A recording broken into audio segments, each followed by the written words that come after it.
real quick. Hang up.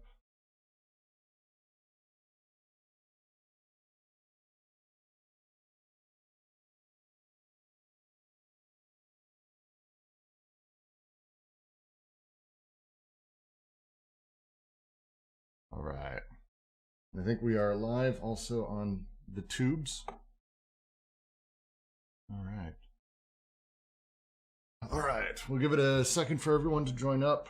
I was a little late to send out the announcement, so that happens. It's Mondays. Mondays at early in the morning. It's great. My favorite time to do anything that requires a great deal of mental capacity and awareness. That's how you do it.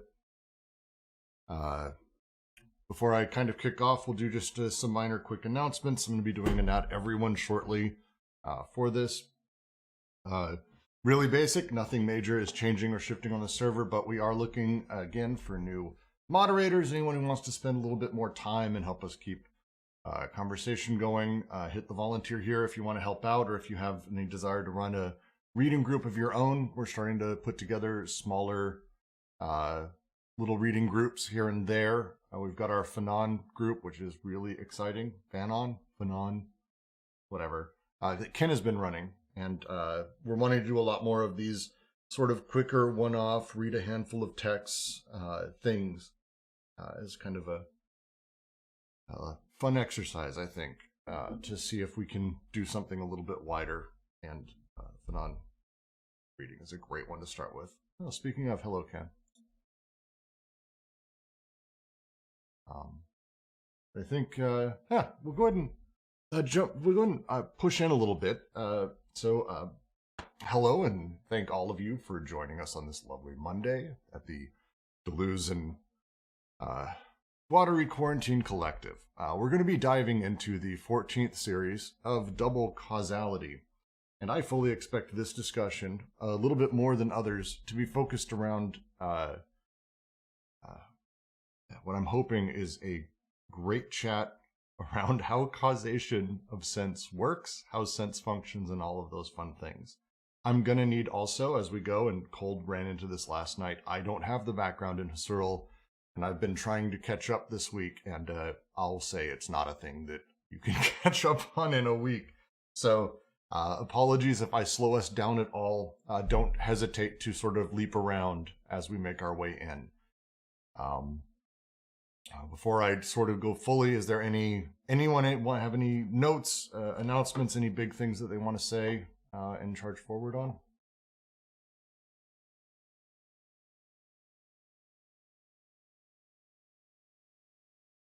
All right.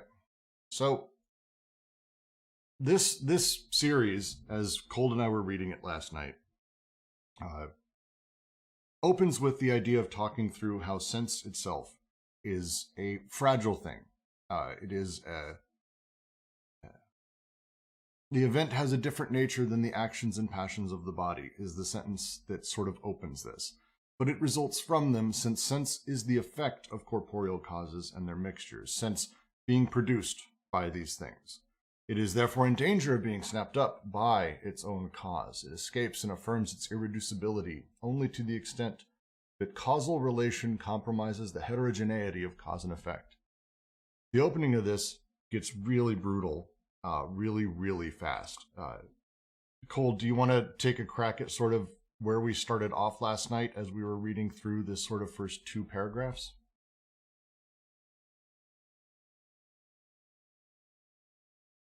Yeah, that's kind of how I feel too.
he uses the example of surface tension, which I liked as a really, to me, being able to understand that felt a little bit easier, where we have on the one side cause and effects. Like if I look at what surface tension actually is, and like I'm piecing together the parts, I have, the way molecules interact with each other at the surface of water versus how they interact with the gaseous layer of atmosphere that is on top of it and the tension that sort of exists between them. That's like the cause and effect. But the idea, surface tension, is the sense of the thing. It is secondary.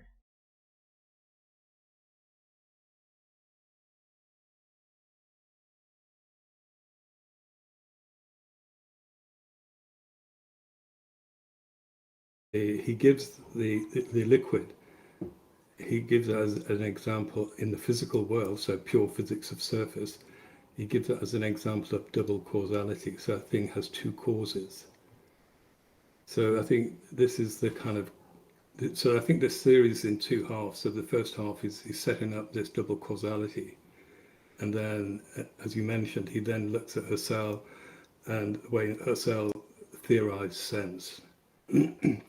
So I think that what's at stake in this first half of this series is this double causality that that sense has, and how can you account for it? And that's the question that this 14th series brings up, but he doesn't answer it, I would say.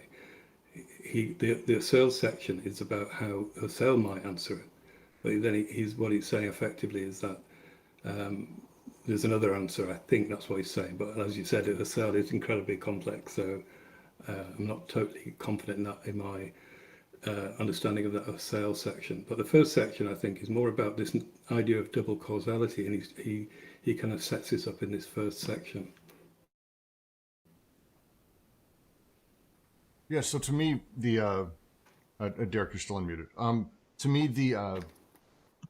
the interesting part about how he ends it, to your point, is it kind of ends on a cliffhanger, I guess, where he goes basically through this entire thing describing, first off, how sense, we sort of assume this sort of quasi-cause of it, and that it is its own sort of cause and produces the things that are within it, which we'll get into in a second.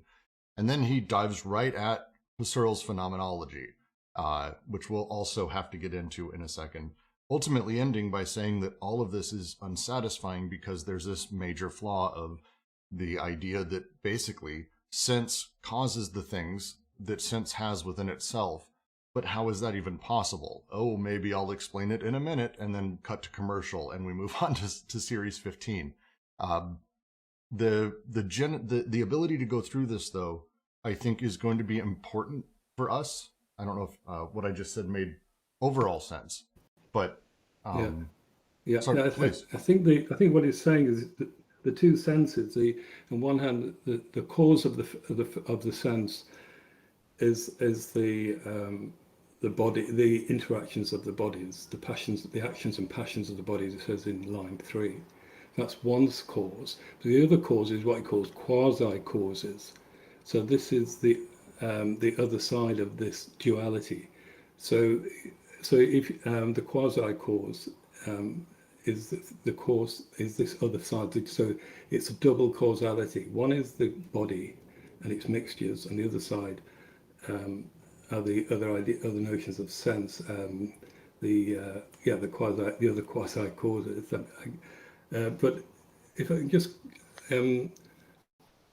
right, so he said basically, so the problem with sense that it's in danger of being what he calls snapped up by its cause, but it escapes and reaffirms its irreducibility to the extent the causal relation comprises the heterogeneity of cause and effect. So the cause and effect, and it's the connection of causes between themselves and the links of effects between themselves.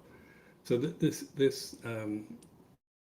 is the two series that we've been looking at: the connection of causes between themselves and effects between themselves, and the sense, as we've been looking at it, is in the links of the effects between themselves, and the causes between themselves are the bodies.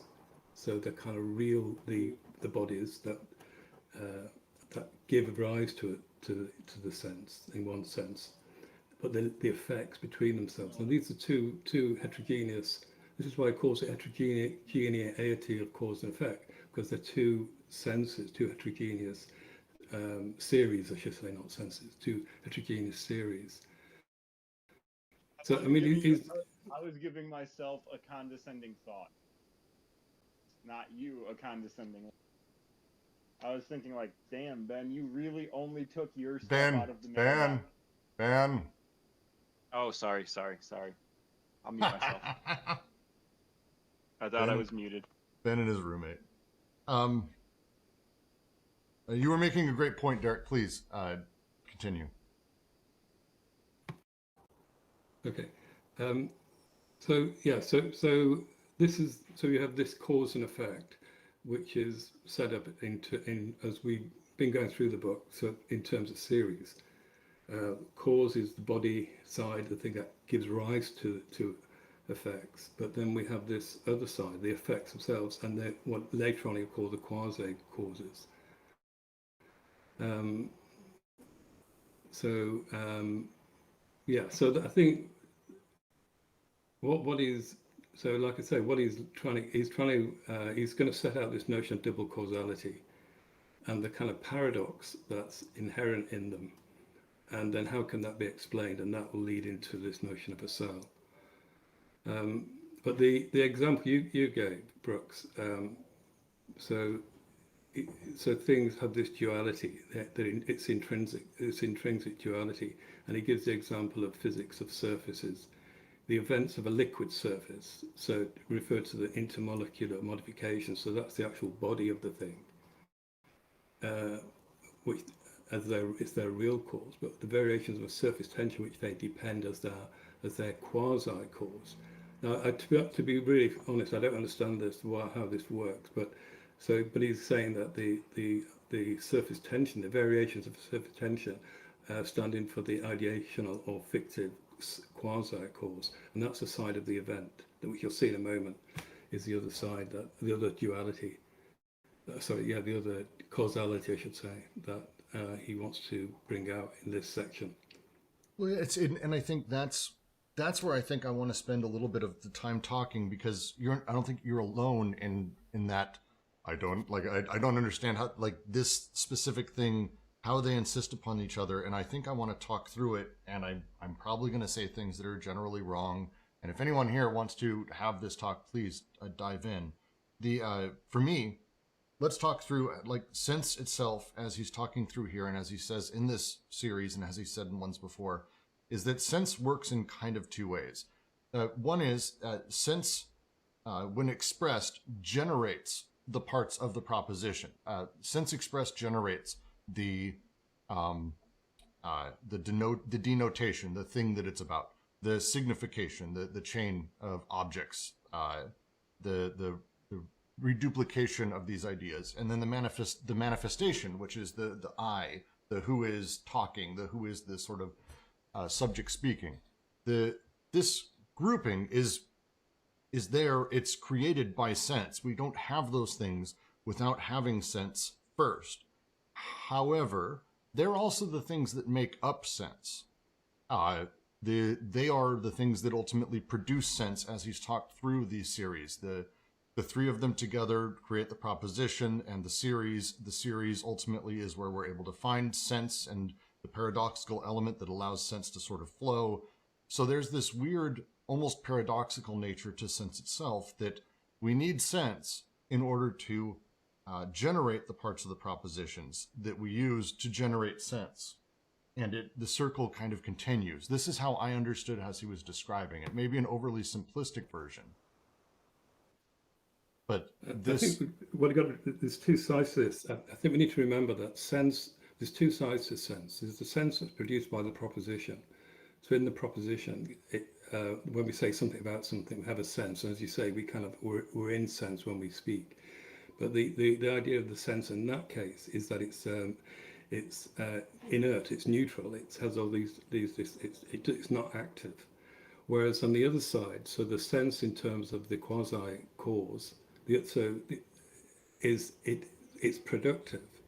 It's it's generative, and it has this. It's intrinsic to the creation of the relations within the proposition, that is denotation, manifestation, signification. So the sense is thing that is productive of those two, and this is the paradox he wants to understand, because sense has these two characters. It's inert, it's neutral on one hand in relation to the proposition, but on the other hand, it's productive. It creates something, it makes something happen. It has this genetic. The word I think one of the words he uses for that is genetic. But in this section, he says it's productive. It's productive of something, and these are the relations within the proposition of, as we said, denotation, manifestation, and signification.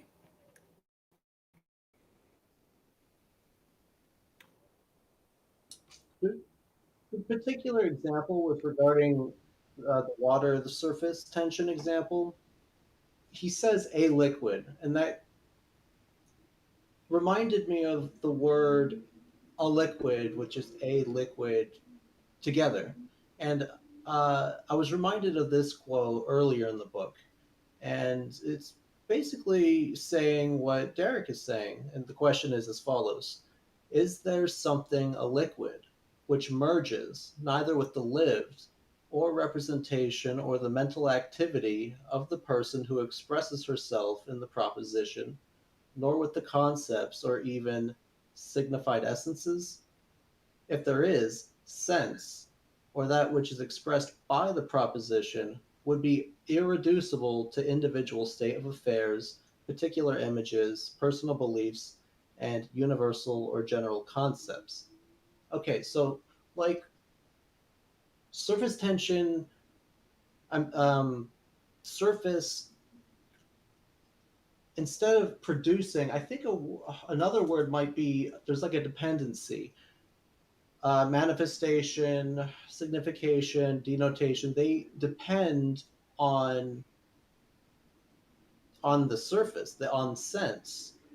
And maybe in another way, like a liquid kind of gets in between. It is sense is the neutral party between manifestation, denotation, signification. But maybe when you pierce it deeper, no pun intended, there is something also a liquid at the level of sense, namely nonsense and bodies. And there's another level of dependency from the three parts of a proposition. You get that depends on sense. Sense itself is its own independent entity in a sense, but in another sense, it itself depends on the nonsense, the state of not state of affairs. Well, yeah, state of affairs, bodies, and that's where you get into quasi causes. And a liquid might be thought of as like the real number line. There's always between any two numbers is another number, and that might be where he's going with singularities later. There's always going to be a lot of them all the way down. So I don't know. I thought that was an interesting connection, kind of stemming from a liquid earlier in the book, and why he happened to pick a liquid as the go-to example for where he's going to the next level of dependency underneath sense.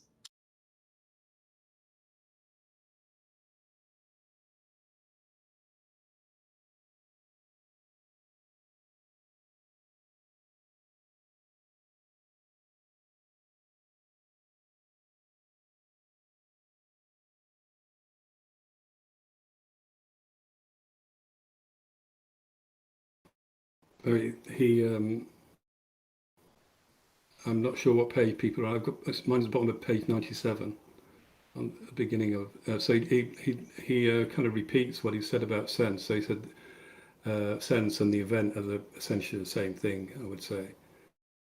And he gives this sort of kind of definition. It's a paradoxical element intervening as nonsense, or as an aleatory point, and operating as a quasi-cause, showing the full autonomy of the effect. So he's bringing this, he's giving this relationship between sense or the event and the quasi cause, which was the second causality of the double causality that he's going to talk about in the next section.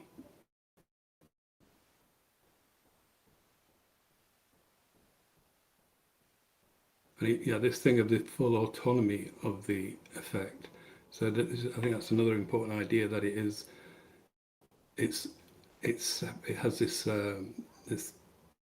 this existence outside of the thing that's being that it's attributed to. I think the word he uses is it's an attribute. It's not it doesn't exist within it. It's an attribute. It can be attributed to something. Jack, you want to? Eric, you're unmuted.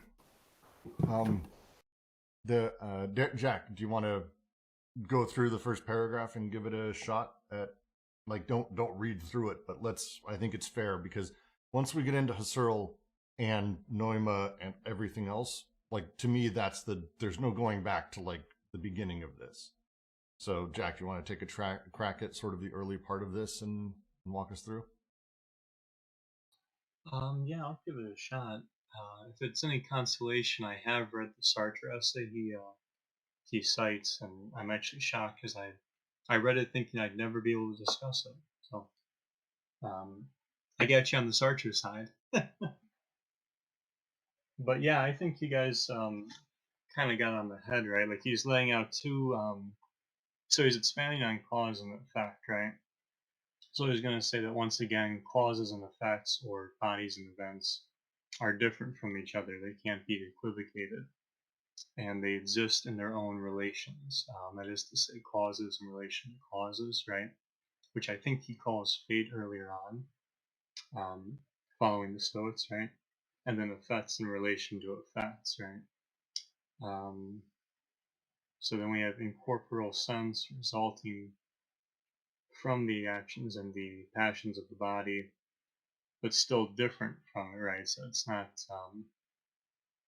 So what follows from bodies in that second series isn't necessarily part of the bodies, right? It's not necessarily corporeal. So what's happening to in the example of liquid surface tension, right? As effects go, that's not necessarily part of the bodies, or that second causality isn't necessarily a bodily causality, if you want to maybe try and simplify it. So let's see here. So he's working that out to basically lay out two forms of causality, right? That of the bodily in relation to itself, right? That kind of fate. And then that of effects in relation to itself. And then joining the two in a sort of larger relationship, right? He's then going to criticize the Epicureans, right? Because they don't have a fully developed notion of what Deleuze is working on through the simulacra, right? So it's happening in terms of becomings for the Epicureans and Deleuze's reading is still kind of stuck in bodily causality, right? It doesn't leave the depths. Let's see here. Liquid surface, quasi-cause. Where is his conclusion? It seemed to us that the event that is sense referred to a paradoxical element intervening as nonsense or as an aleatory point, and operating as a quasi-cause, assuring the full autonomy of the effect. So sense helps provide the full autonomy of the effect, right? So this is kind of important because he's going to, as I read him, he's trying to develop this relationship of cause, effect, and sense, right? The way sense plays into effects and becomings in general, particularly in a non-corporeal sense. Conversely, fragility.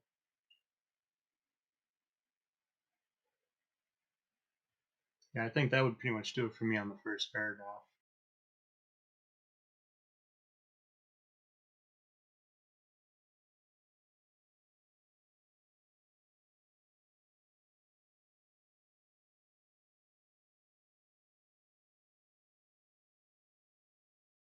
Is it possible to relate the idea of the corporeal events and incorporeal to the actuality and the virtuality, and the idea of difference and repetition, and the repetition of the state of affairs, and the corporeal bodies are the what remains the same, and the idea of quasi cause, the incorporeal, which is incorporeal, represents the sense of maybe correlating it with difference, and the virtual differences that occur. Those are the ideational and the paradoxical elements, ideational causes. And I'm just trying to relate this to the other, vocabulary that he's used to, I think, describe this kind of a ontological, um, picture of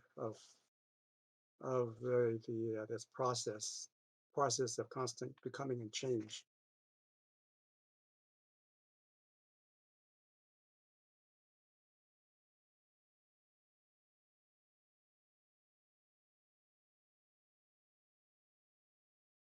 Well, in terms of difference, in the first sentence of the next paragraph,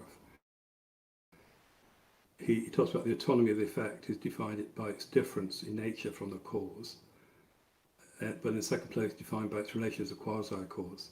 And these are the two, and he goes on, these two aspects give sense very differently, apparently opposed characteristics. And these are the two characteristics that are the double causality. So it's different in nature from the corporeal causes, that is, states, affairs, qualities, and physical mixtures. So it's not like them.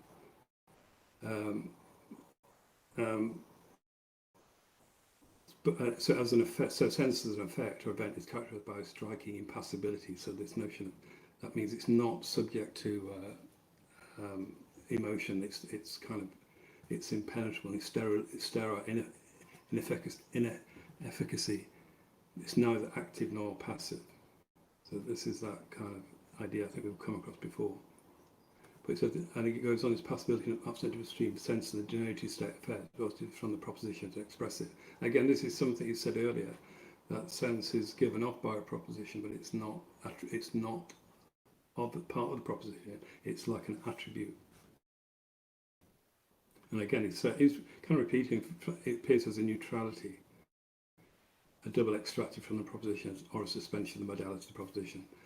And but then he goes on to talk about the sense in relation to the quasi-cause, which produces and distributes at the surface.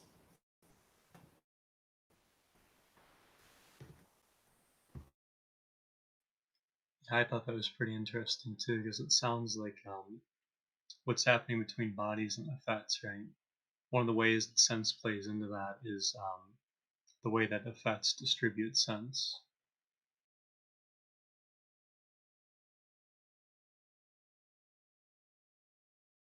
Well, and it distributes since it gets distributed sort of whether or not things sort of work as they're intended. I'm reminded of the series on nonsense where he goes into saying the signification, if a term has no signification, and we've seen throughout multiple examples that Carroll uses, as well as other authors that he's brought in, despite not having signification, there's still a sense there. Sense is neutral in relation to characteristics like classes, properties, all of those things. That there's a neutrality to it that we talked about inside of the series on nonsense. And sense itself even has a signification.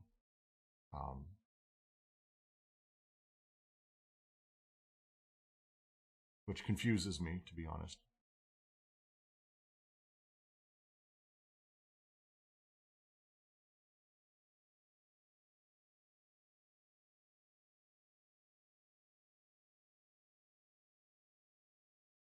It might be useful to try and think about how sense does relate to the proposition. So I'm just trying to remember this, but I think the proposition, what a proposition says is based fundamentally the predicate, but the sense of that predicate is not attached to the predicate. So in the example that Deleuze gives, this notion of a tree, the tree is green, and that's the predicate, that's what we can say of the tree. But the sense of a tree is the verb to green, it greens. So this is an active sense which can be attributed not to the tree, but to the predicate. So it's this notion that we had earlier of that kind of chain of denotation, sense, going down endlessly. By doing that, he's saying that what propositions of that sort do is to affirm that that the thing is not a static, being. That is, it's whatever you affirm in the proposition is a state of constant flow and becoming. So in that sense, it produces the sense that he's talking about, the kind of effect where it goes into this process of creating a quasi-cause.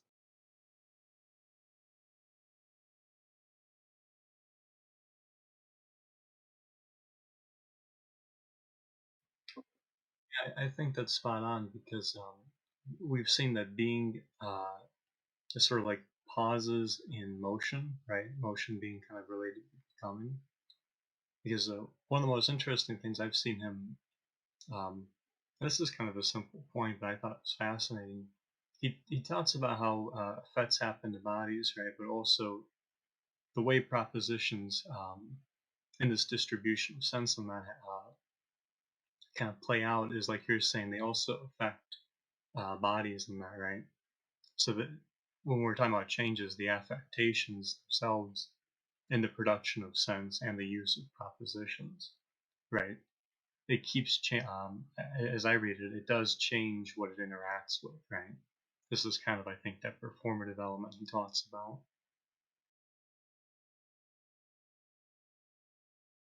So to that though, if we're talking about how these things interact, events themselves never are causes of one another, but are because they have a relationality between them of quasi-causality.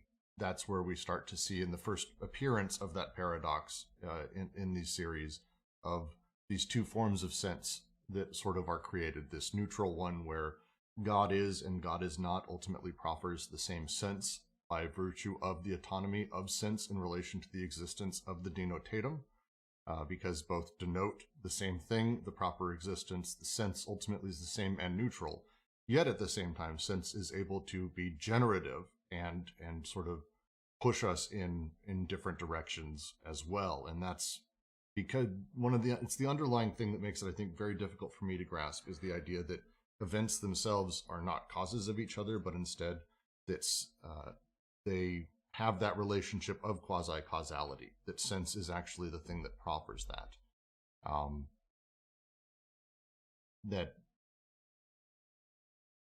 I'm pulling this back to the fifth series because I think this to me is like a culmination of all of these different elements that he's sort of re-networking back together in a new creative way, and I'm trying to understand it based on that, because right here he's talking about the modality of such a thing. To quote, how would the possibility, the reality, or the necessity of the denoted object affect sense? The event, for its part, must have one and the same modality in both future and past, in line with which it divides its presence ad infinitum. If the event is possible in the future and real in the past, it is necessary that it be both at once, since it is divided in them at the same time.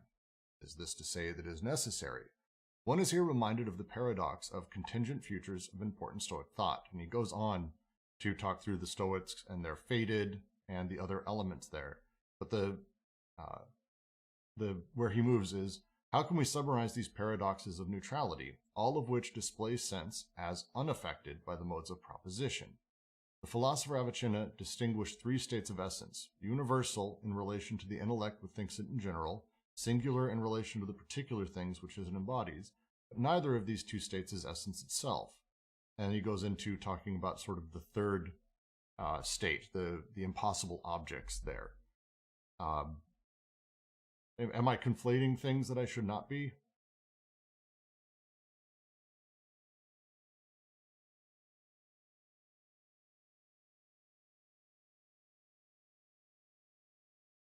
Because we're talking, so to me, we're talking at this point about sense being this neutral thing where it's describing items that are neither private nor public, collective nor individual.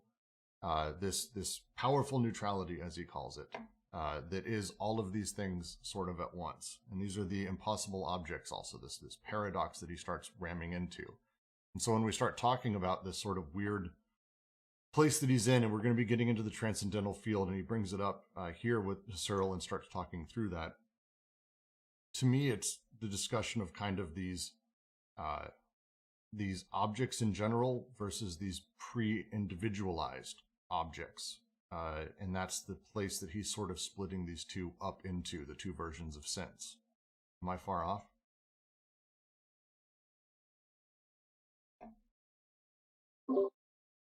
So is he distinguishing his idea of the transcendental from Husserl's and maybe even Kant's, that his idea of the transcendental is based on this paradoxical element, the quasi-cause, and it's really distinguished from the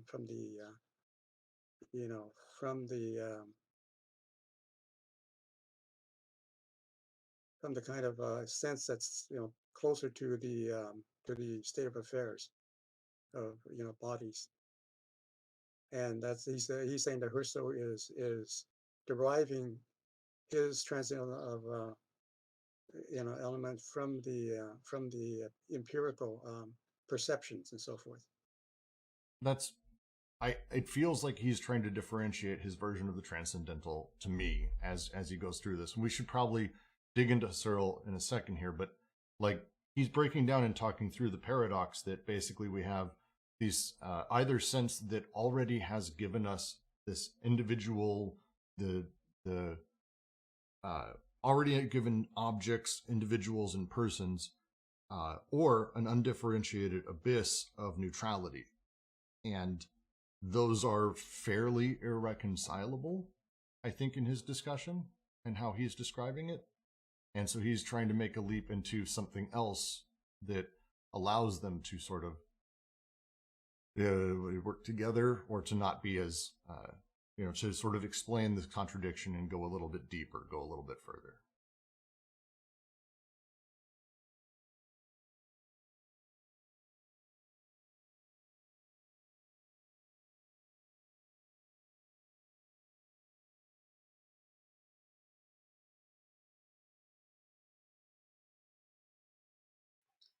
Yeah, he accuses them of associating their notions of this noema, or the higher sense, that the transcendental, as too close to and derived from common sense, and that's what one of the things that Deleuze is trying to saying to distinguish his notion of sense. It's really different, way off, from what is common sense or good sense.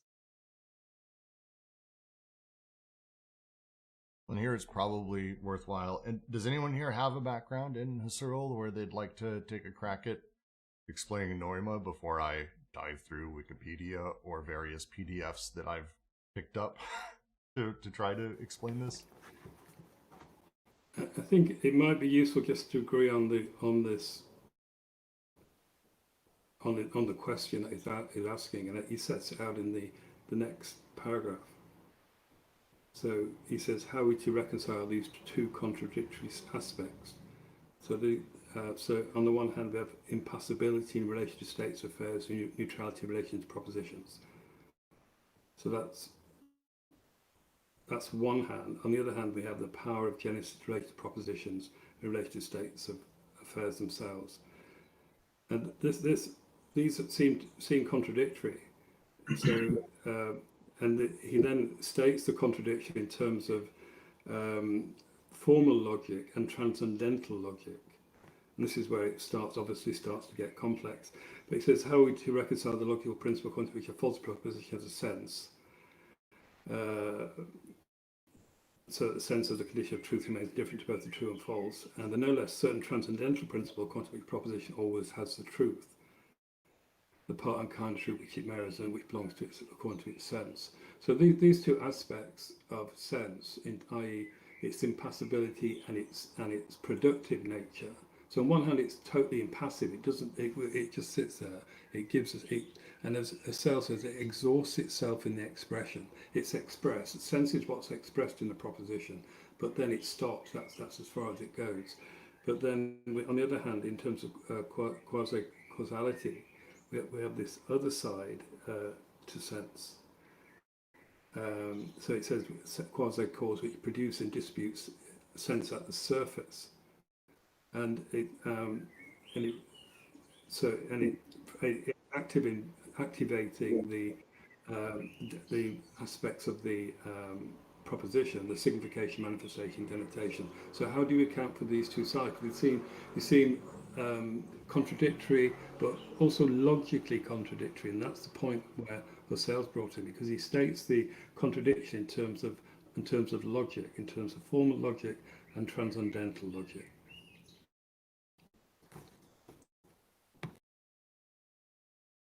That was excellent.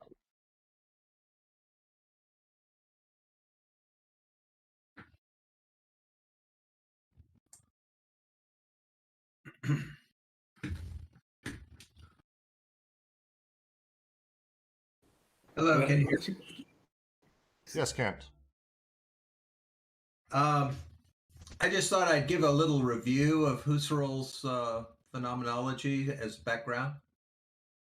So in Husserl, there's the intentional morphe, which kind of takes the Gilles or the content and forms it. And so that's the basic structure of intentionality in Husserl, which is first-class object for Husserl. And then, but what Husserl does is that he divides it into noesis and noema. So the noesis is mostly intentional morphe with a little bit of Gilles, and noema is a lot of Gilles and a little bit of intentional morphe. So basically what he says is that the form and content are always mixed, but they can be mixed in different proportions. And then the object that's being looked at is called the noematic nucleus. And so that noematic nucleus has an external coherence to it. So as you walk around an object and you look at it from different sides, the thing will change, and that's its external coherence. But the object also has an internal coherence to it, which is its essence. And Husserl has this idea that there's essence perception. And essence perception is a direct intuition of the essence of the object. So the idea there is that, like, the famous example that Husserl gives is like a lion jumping out of the foliage as you're walking through the jungle. You immediately recognize the essence of the lion, according to Husserl, that it's a threat, and so the main thing that's happening in Husserl's phenomenology is the attempt to get at the essences through this direct perception, which is the internal coherence of the object or the noematic nucleus. So anyway, I just thought I would mention those things so that we can kind of get straight the terminology. Well, that actually helps a great deal, because then the sentence, relation and reality must now be engendered or constituted in a transcendental manner. And it goes with Paul Ricoeur following Fink, has in fact noted this shift in the fourth section of ideas. Quote, not only is consciousness transcended in an intended meaning, but this intended meaning is transcended in an object. The intended meaning was yet only a content, an intentional, of course, and not a real content, but now the relation of the noema to the object must itself be constituted through transcendental consciousness as the ultimate structure of the noema. And Deleuze adds, at the heart of the logic of sense, one always returns to this problem, this immaculate conception being the passage from sterility to genesis, which I think is the underlying thing he's trying to get across here that occurs within our sort of traditional understanding of sense. So Husserl wrote this book called Formal and Transcendental Logic, and that's his take from the point of view of a more static or constitutional phenomenology. But later he published this other book called Experience and Judgment, which is his only book about genetic phenomenology. So at the end of Husserl's publishing career, he only got one book out on genetic phenomenology, but he had developed in his courses a whole different way of looking at phenomenology that takes into account history and the development of things out of the unconscious, and so Deleuze has picked up on this from Merleau-Ponty and makes use of genetic phenomenology when he's talking about Husserl.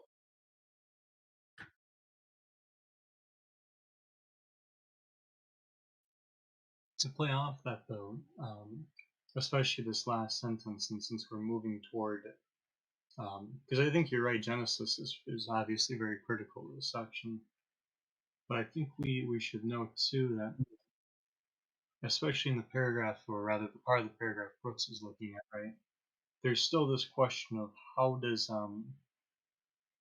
basically how do you get sense, right? How does it come about? And in that way too, how do causes and effects and their interrelationships and relationship with each other, right? How are they productive and themselves produced? And I think one of the main things he's driving at here is with this point about Ricoeur and Fink is that he's moving into the use of the transcendental consciousness and phenomenology to basically achieve an account of production.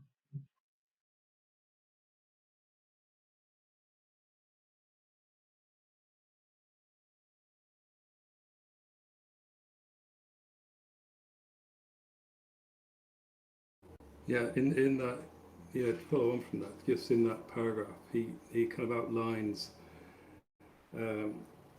Husserl's thinking and this relationship between the noema and noesis. So noesis is basically the subjective is ourselves within this. I mean, just go back to this thing that he's looking at. He's looking at the difference between formal logic and transcendental logic.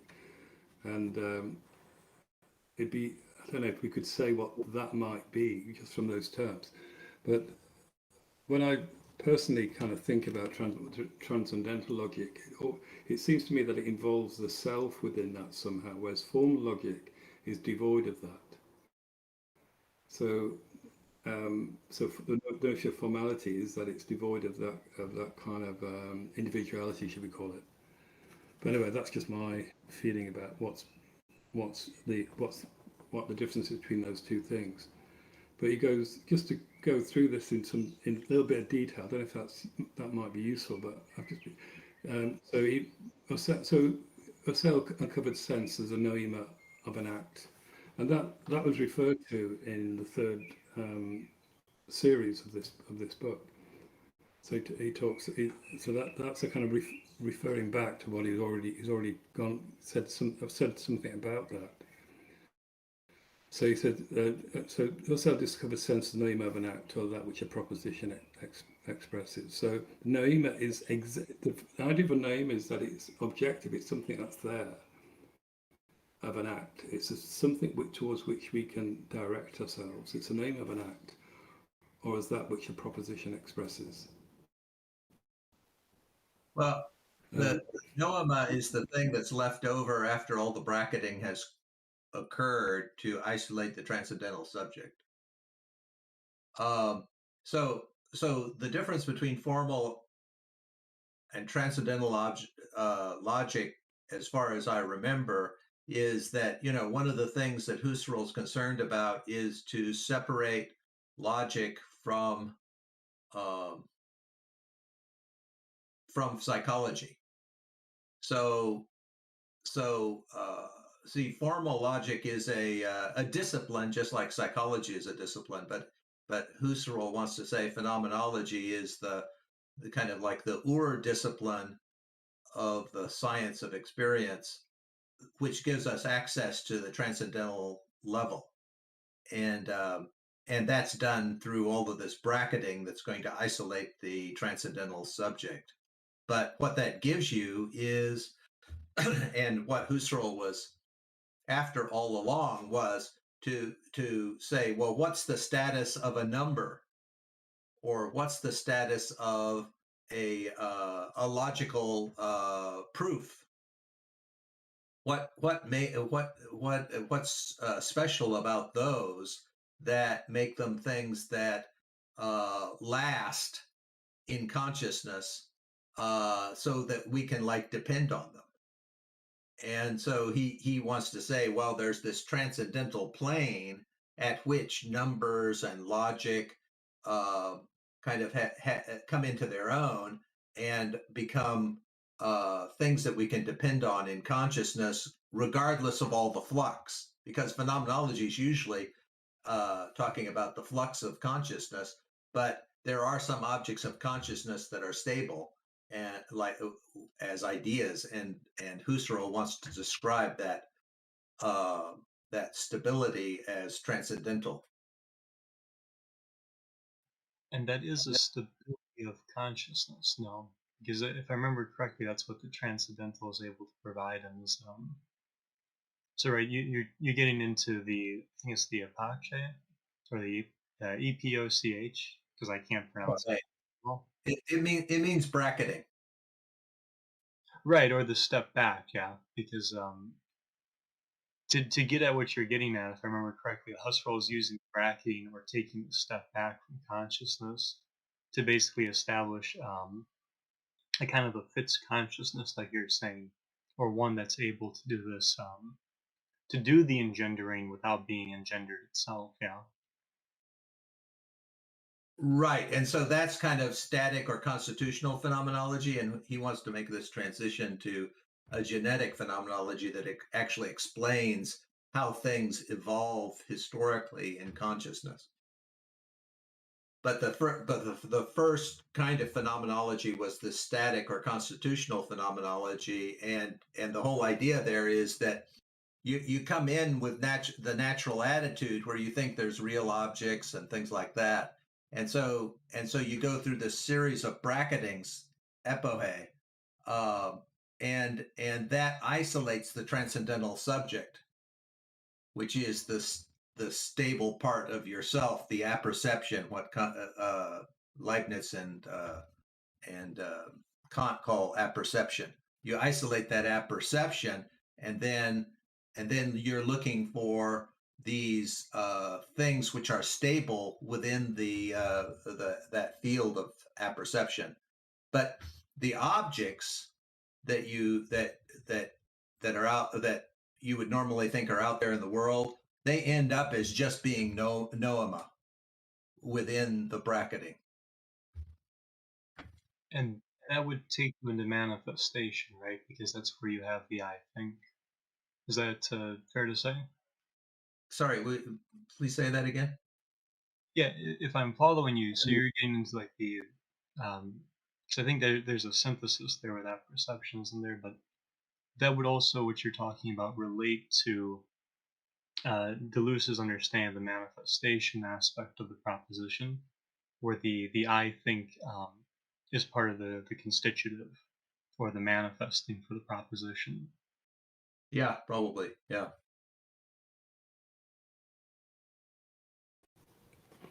So Yes. remember in Frege, the sense part is, like quasi-objective, because we can look at words and agree that words have several senses to them, and that's not subjective. So so noema has a kind of the same position in Husserl's phenomenology as sense, because it's quasi-objective. It's what's left of the objects after you've done all of the all of the bracketing.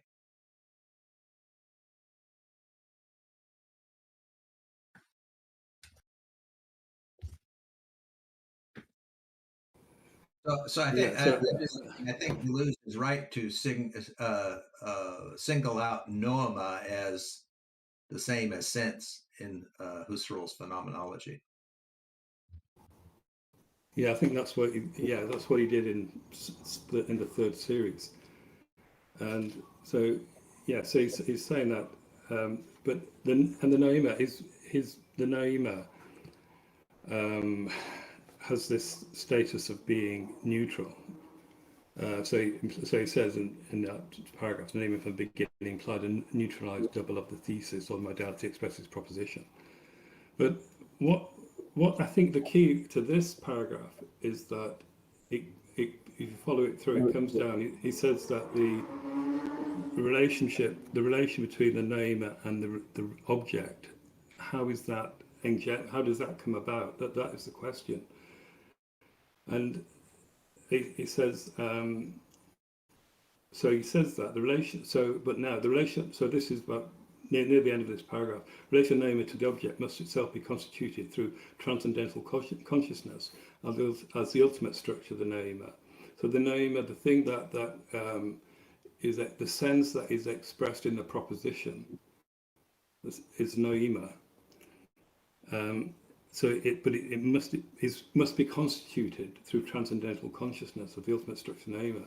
Now, at the heart of this of logic sense, one always returns to this problem, this immaculate conception between the passage from sterility to genesis. So the question here is, how do you get from this sterile noema to the actual object, the reality of the actual object? And I think that's what's being expressed in this paragraph. And he says this is the immaculate conception. There's no understanding of how that is achieved. But he does say, it goes on, the selling, this is what Genesis is. It's a connection of the noema to the real object. And he says, that it goes on to the next paragraph, the selling in the Genesis seems to be a sleight of hand.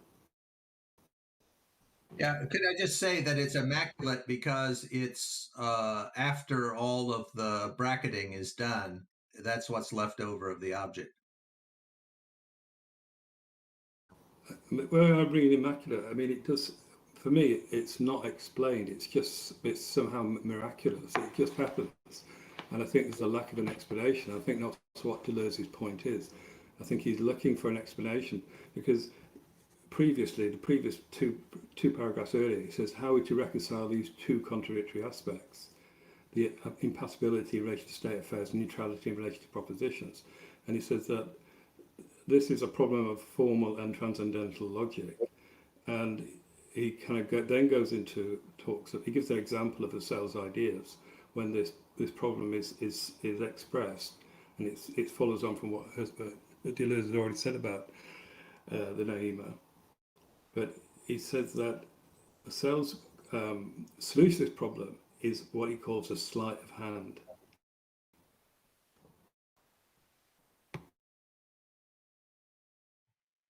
Yeah, and that's why I was mentioning the manifestation in that, is because this is where, so if you take this in terms of cause and effect and their interrelations and larger relation with each other, right, and the proposition, So if we're going back to like how does this all come about, its production and that, it sounds like part of Deleuze's suggestion, sort of in a nutshell, is that Husserl is interested in this project and problem as well, and he's going to use transcendental consciousness um, to derive an answer, right? Which is why I think he's calling this sleight of hand is right, to your point, he's going to call it a doxology, right? So you can it sounds like what Deleuze is kind of saying is like because consciousness plays in the perception of all this, right?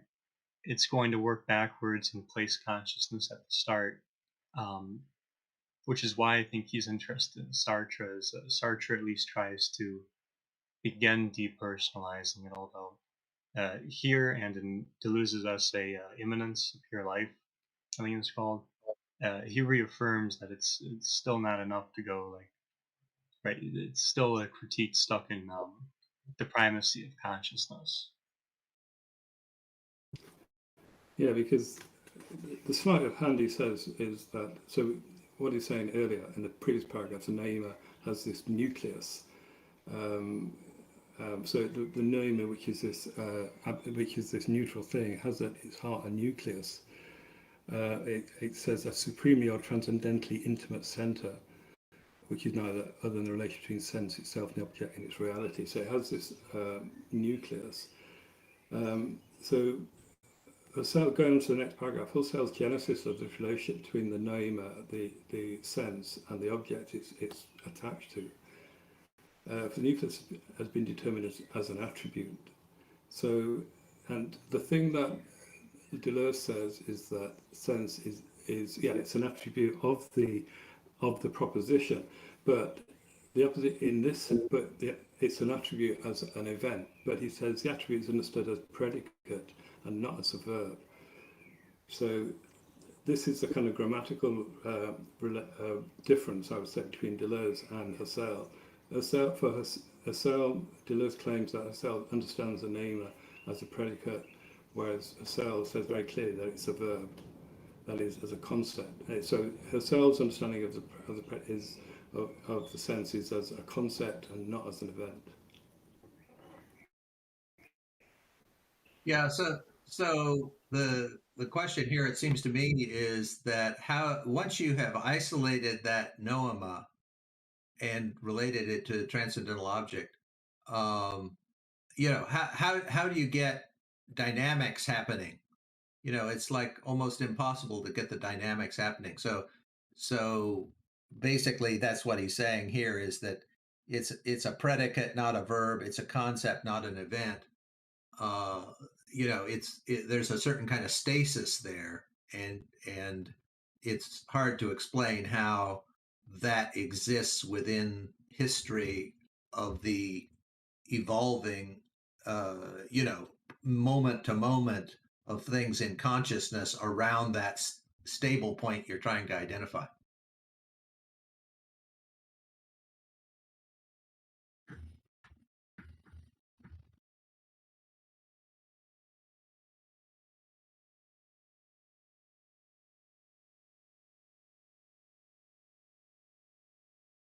What's interesting? Oh, good. Could I just say what's interesting is that this is a completely different kind of critique than the one that Derrida does in Speech and Phenomena, where what Derrida does is that he accepts all the bracketing to get to the transcendental subject, but then he asks, well, how does it make sense for a transcendental subject to have a voice? It doesn't make any sense at all. And so something's been left out in this process of getting to the static phenomenology. Derrida doesn't take into account that there is a genetic phenomenology in Husserl as well. In fact, you can see this he wrote this book on Genesis, the concept of Genesis in Husserl's phenomenology, and he deals with all the different texts that Husserl published and the idea of Genesis within it, but he never deals with the courses in which the genetic phenomenology is worked out. But it's just interesting that this critique is very different from the Derrida critique of Husserl.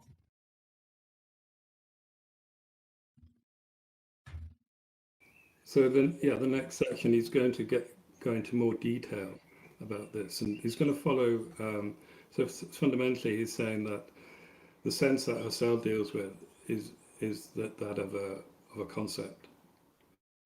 So it's a predicate and not a verb. And so he then analyzes this in the following section. So he says the relation between sense and the object. So this is the thing, as we said, I'll just repeat, is trying to be got at. The relation between the sense and the object is a natural result of the relation between noematic predicates, as something equal x, because capable function as their support or principal unification. And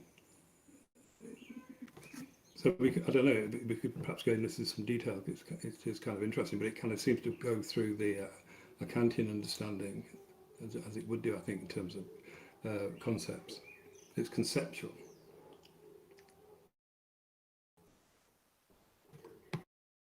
Another thing we ought to just say as background is that, the idea is that you have a substance, and then that substance has some kind of attribute. And so if you say, and so the form of the proposition is S is P. So the predicate is the thing which is attributed to the substance in a proposition using the formula S is P.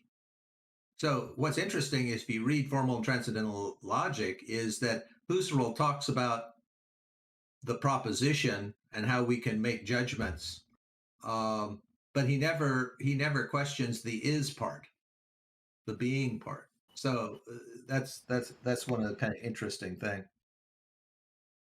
Yeah, I think it would be useful to think the difference. So he says, my copy, top of page 100. So he says that relation between, so it's about the relation between noematic predicates as something equals x, and the difference between the x. So we've heard earlier the object equals x within the kind of Deleuzean structure, which is kind of in part based on that Stoic understanding of logic. So the difference between those two things. So I think the one that Sally says is capable function as their support principal unification. Eric, you're kind of breaking up. Okay. I don't know what it is, I'm sorry. Yeah, could you drop out and come back because you're breaking up? Yeah, sound like a drowning robot. We will wait for you though. So just disconnect and jump back in. It should generally fix it, or head back towards wherever your Wi-Fi is. Kind of reminds me of that scene in Star Wars where R2-D2 gets shot.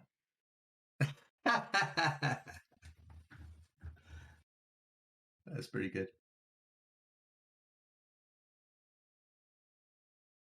And Derek. But I think what Derek was reading there is important because that's this, whenever it says the thing equals X, the something equals X, then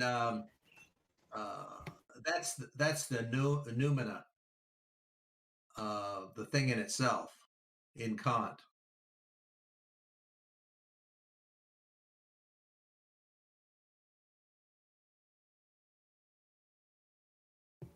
Hello, sorry, can you hear me? Am I any better? Oh, much better. Yeah, please continue. Okay, good. Yeah, good. Yeah, so I'm just thinking about earlier, Deleuze uses this phrase, the object equal X, and that's the thing that circulates. That's the kind of paradoxical element. Whereas here, there's something equals X. He develops that in terms of Kant's understanding, where X means in general. And he goes on, it has in relation to sense an extrinsic rational relation of transcendence and gives itself ready-made the form of denotation. So it has this ready-made form of denotation, whereas what Deleuze is saying is that sense produces is productive. It's kinetic. It makes the denotation, manifestation, signification come about.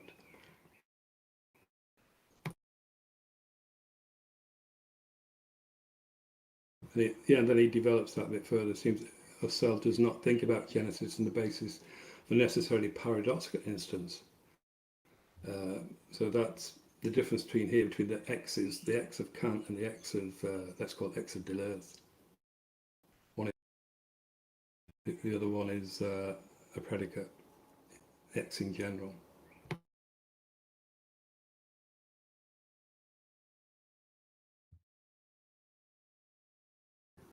And then he talks about common sense, and we had that, was it the week before last, I think, because we talked about the two ideas of sense, which are opposed to the paradoxical. There's the common sense, and I can't remember the other one, the good sense. Yeah, that was it, good sense and common sense. So what it seems to be suggesting is that the kind of line that Husserl's following is the line of common sense,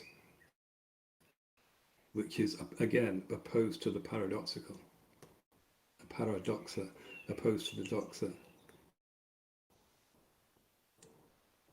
That's kind of interesting idea that he has there, that, okay, you've gone through all this bracketing to come up with the transcendental subject of apperception, but in truth, you're still relying on good sense and common sense to make sense of what the transcendental object, the transcendental subject is actually doing. I think that's an interesting argument. Yeah, It's kind of, I agree to that. It's kind of like this. Your bracketing was all about the object. You didn't do bracketing about the subject. And so you're actually end up with a naive view of the subject because you didn't do any bracketing of it. Yeah, I think the bracketing reveals this inner core of the noema, this kind of the inner core which wants to relate the noema of sense to the object. But Husserl's not interested, according to Deleuze, not interested in the paradoxical. He wants to go down the doxical. And so this is why common sense is a form of doxic understanding, I would say. So then he goes on, we clearly see this in the Husserlian theory of doxa. So doxa is the word doxa kind of means something like an opinion. You have an opinion of something. It's a kind of general opinion. It's not a rational thing. It's not something that's come about through a kind of intense theorization. It's a kind of general belief that one has. So you can see clearly in the Husserlian theory of doxa, where different kinds of belief are engendered with reference to an doxa. Doxa means the originary doxa. So there's something at that goes right back. There's some originary doxa, which acts as the faculty of common sense related to specified faculties. And again, just coming back to how he understood common sense. So common sense it does relate to our faculties. It's a thing through which we can understand things. And again, perhaps it's kind of relates to this transcendental, this kind of the role of the self within this understanding. So something to remember is that Husserl is giving a completely present at hand theory of how consciousness works. And so it's only later that, say, gestalts come in to phenomenology. Husserl doesn't have any, he only has a heliomorphic way of looking at things in consciousness. It's not a Gestalt-like view of, it's not a view informed by Gestalt psychology. And so everything is perfectly clear and distinct for Husserl. So there is no paradoxicality for Husserl. And so, it seems like what Deleuze is saying here is that this paradoxical element that he's been identifying, he can see it there associated with the noumena and consciousness. sorry, the noema in consciousness. Yeah, and the next section is quite a powerful indictment, I would say, of a cell. So he talks about the powerlessness of this philosophy to break with the form of common sense. So again, we're referring two series ago to this idea of common sense and good sense, which are opposed to the paradoxical. So he says, Husserl, like Kant, is following this common sense view of things. And he says, what then is a faith philosophy which knows well that it would not be a philosophy did not at least provisionally break with the particular contents modality of the Doxo. So he says that philosophy needs to kind of combat Doxo, but he said the way it's done here is not appropriate. But he says, what is the faith philosophy necessarily conserves the essential as the form of satisfied race and transcendental, a mere empirical exercise in an image of thought presented as originally. So it's separating out. So going back to what the question that Deleuze asked, he talked about formal logic and transcendental logic, and he says that these two sides of the question of sense, the two aspects of sense, are question of formal and transcendental logic. He says essentially what Husserl does, he splits them in two. So it conserves the essential, that is the form, and he raised the transcendental to a mere empirical exercise in an image of thought presented originally. So it has this notion of Doxo for the transcendental. And he says, going on from that, the dimension of signification is given ready-made whenever sense is conceived as a general predicate. And it is not only the dimension of denotation that's given the relation between sense and any determinable and vertical objects of it. It's the entire dimension of manifestation in the position of a transcendental subject. So this notion of transcendental logic relates to the subject. So, and all these things are given ready-made within this Husserlian idea. Whereas the obviously, as we've seen, is the key to what Deleuze is interested in is that these things are brought about, they're produced through the action of sense, this paradoxical element. So this is, like I say, I think reading this, I think it's quite a kind of a strong condemnation. Well, perhaps condemnation is too strong a word, but he's definitely saying that this just doesn't work.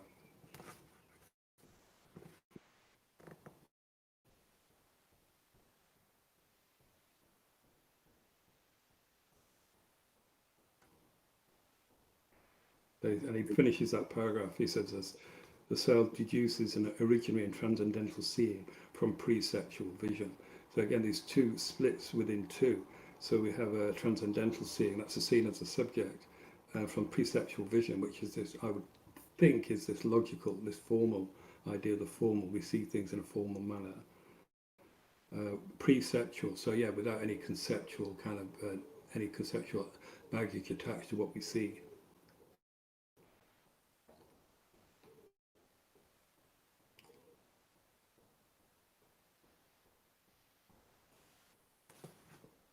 Well, it ends on a please go ahead.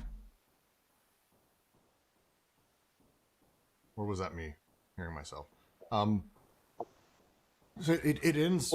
All of this discussion has been great. Thank you very much. This is it's an important series in this book, and it's one I had trouble the first time I read it, and last night I was battling quite a bit myself again. I think it's worth spending some time, however, on a lot of time on the last, very long paragraph where finally he talks through these last few elements. Because as Derek said, he directly deduces what is evident in Kant when he directly deduces the three transcendental syntheses from corresponding psychological syntheses is no less evident in Husserl when he deduces an originary and transcendental seeing from perceptual vision. In the final paragraph. Thus, not only is everything which must be engendered by the notion of sense given in the notion of sense, but what is more important, the whole notion is muddied when we confuse the expression with the other dimensions from which we distinguish it. Continues on, you guys discussed this, but it's this last bit I wanted to kind of spend some time on, because it's the virtual fields, the fields of transcendental, the transcendental, which is we're going to be getting into in the next series, and I want to make sure we really spend some time in this because there's a handful of things that are brought up that I think are probably places that are worth expanding on. The foundation can never resemble what it founds. It does not suffice to say of the foundation that it is another matter, is also another geography, without being another world. And no less than the form of the personal, the transcendental field of sense must exclude the form of the general and the form of the individual. For the first characterizes only a subject which manifests itself, the second characterizes only objective classes and properties which are signified, and the third characterizes only denotable systems which are individuated. It does not seem to us, therefore, that the problem is really advanced insofar as Husserl describes in the transcendental field centers of individuation and individual systems, monads, and points of view, and selves in the manner of Leibniz, rather than a form of the I in the Kantian manner. There's a lot said right there, and I don't have enough to pick it apart. Does anyone want to dive into monads and how they relate here and what he's talking about? So just a little background information. Sartre and Merleau-Ponty share this terminology of the transcendental field, and where the transcendental field comes from is from Husserl, and he has this idea that, like for instance, when you're looking at an object, you kind of fill in what's in the back behind the object. And so as you walk around the object, part of what was hidden gets revealed, but still there's the other side of the object now that you haven't seen. So you have to walk all around the object to fill in content for the entire object. So the idea is of the transcendental field is that there are things that are invisible in the transcendental field of perception, like the other side of the object, like what's behind your back. And so not everything, Husserl kind of had this idea that everything was visible. That's part of his kind of present in hand description of consciousness. But Husserl himself discovered that there were things in, say, perception which were invisible, and there was like this dynamic between visibility and invisibility. So you get showing and hiding kind of processes, and so the transcendental field is a way of capturing that dynamic between the visible and the invisible, in consciousness.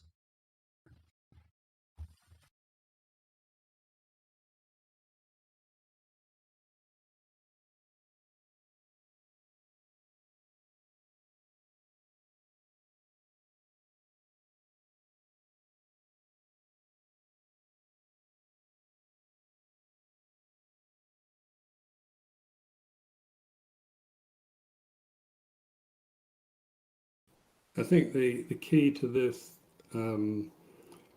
next, what we're going on to, so just going nearer the beginning of that paragraph, he actually talked about Husserl having this notion of a series and a paradox, or a two-sided instance, the Doxo. And so in a sense, the Asylum model is a kind of resembles the model that the model that Deleuze has been discussing up to now. So the series, two heterogeneous series, which is traversed by a paradoxical object. But he calls Husserl's version of this the rationalized caricature of the true Genesis. The bestowal of sense which must determine again by right itself in the series. So in fact, let me see. He says so it fundamentally says that Husserl's model seems to reflect that. So we have these two sides, the two elements, and the orthodoxy seems to take the place of the paradoxical object. But he says that this is it's a kind of caricature, really. He goes on, this bestowal of sense on the basis of the immanent quasi-cause and static genesis So he's repeating this thing he wants to get at, which issues through the dimension of the proposition may occur only within a so this is the key, I would say. So it may occur only with a transcendental field, which would correspond to the conditions posed by Sartre in his decisive article 1937. An impersonal transcendental field, not having the form of synthetic personal consciousness or a subjective identity with the subject. On the contrary, being always constituted. So that, I would say, expresses his kind of solution to this problem, and he's saying this is not what Husserl's proposing. He said that this is the kind of solution, but obviously it's one thing saying, another thing understanding what he's saying. But he goes on, the foundation can never resemble what it founds, and this is a key that is something he's been saying throughout. He's saying the word he uses is the conditioned and the condition. So the thing can't rise, the condition and the conditioned can't be the same. And I think he's repeating this, but using the term foundation. So a good thing to remember is that in Cartesian meditations, Husserl uses Leibniz's terminology of monads to describe what's called this anonymous pre-personal kind of subject, which is a lot like Dasein. And Fink calls it the third kind of ego. So you have the cogito of Descartes, which is like the mundane ego, and then you have this transcendental ego, which is kind of constituting experience as a projection, that's prior to experience. And then you have this other kind of ego, which is this anonymous pre-personal ego, which Husserl calls the monad. And it's actually the subject of genetic phenomenology. And then it becomes the Dasein of Heidegger in Being and Time. And it becomes the tacit cogito of Merleau-Ponty. And so it's the subject of this genetic phenomenology, which is, I think it could kind of be thought of as a nexus of change that's like prior to the constitution of the subject as apperception. And so it's the thing that allows this dynamism in the genetic phenomenology.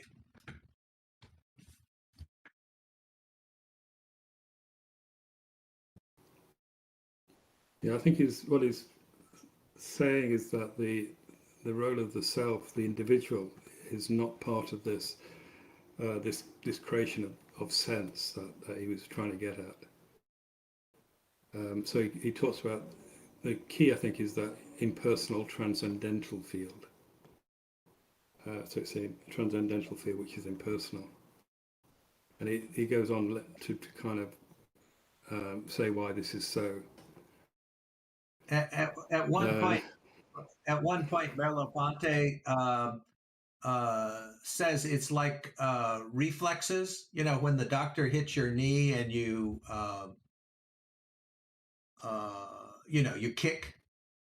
That it's at that kind of level where that's true of everyone. So that's why it's anonymous and pre-personal. Unless you have some kind of disease or something like that, when the doctor hits your knee, you're going to react just like everyone else. Mm-hmm. You want to be careful here too, though, because while he's using Sartre to point Sartre's criticism of Husserl in that essay, he is also criticizing Sartre for this transcendental field is transcendental consciousness, right? So Sartre is attacking the Husserlian transcendental ego, and he's going to place the ego as an object in the world before transcendental consciousness. And now Deleuze is saying, right, it's a transcendental field instead of the transcendental consciousness, right? So he's going to depersonalize it or kind of displace consciousness as the constitutive part of this ontology. Yeah, Yeah, that's for what I'm Husserl, saying. It's impersonal. That's what we were saying. So it's an impersonal transcendental field. That was a key phrase, I would say.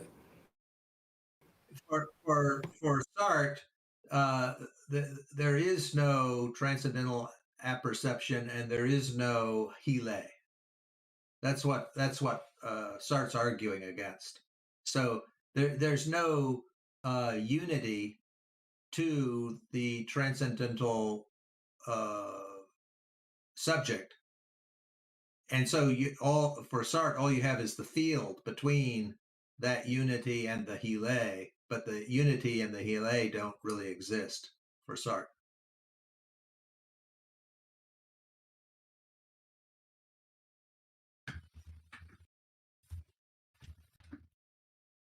Yeah, to your point there, Derek.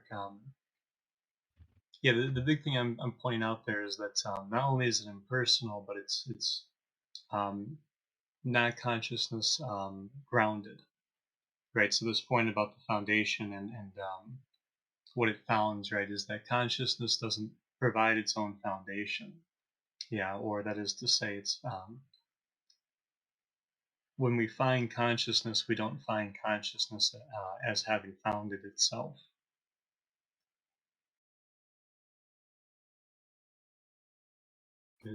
Kent, as I to you, think I don't remember the Husserl bits in the essay well enough to comment. Yeah, I'm not sure. I don't know, because I think consciousness would be more relation to a self. Obviously, a cell's thinking was in terms of consciousness. So is Sartre's, though. Right. Okay. So, but what Deleuze says, he says, so the reason, so he says it doesn't have the form of a synthetic personal consciousness or a subjective identity. So it doesn't have either of those characteristics, and he goes on to kind of say why that's the case. He says, where is it? For the first, characterize a subject which manifests itself, but the second, characterize any objective classes and properties which are signified. So, I mean, I think what he goes on to say in this, the kind of last part, or the middle, third part of this paragraph, he said that again, it's that these characteristics, these ideas of signification, denotation are given with this. They're already possessed. Whereas what the key to sense is that it produces these things within the proposition. So they're not given. The sense is what produces the ideas of signification, manifestation, and denotation.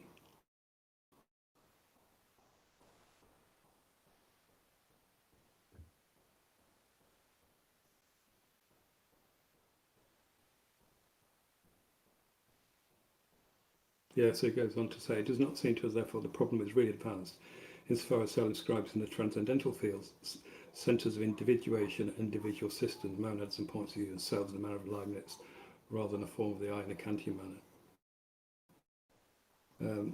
So I think all these imply, as you're saying, it does imply this sort of sense which is already equipped with this, with denotation and signification.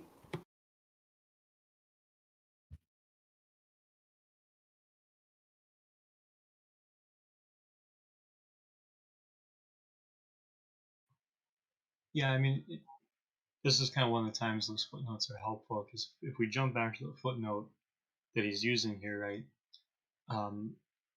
the monads in that aren't necessarily the problem. The problem is that this transcendental field, whether it's Husserl or Sartre, is going to remain a transcendental field of consciousness, right?